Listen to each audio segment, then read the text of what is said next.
mechanics. Quantum mechanics is really a framework to do physics, as we will understand. So quantum physics has replaced classical physics as the correct description of fundamental theory.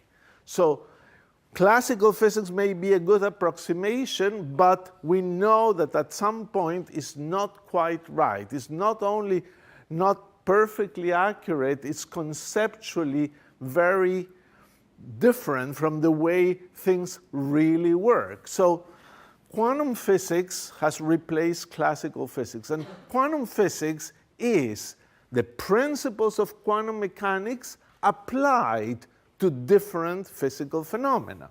So you have, for example, quantum electrodynamics, which is quantum mechanics applied to electromagnetism. You have quantum chromodynamics, which is quantum mechanics applied to the strong interaction. You have quantum optics, when you apply quantum mechanics to photons. You have quantum gravity, when you try to apply quantum mechanics to gravitation, and that, why the laughs?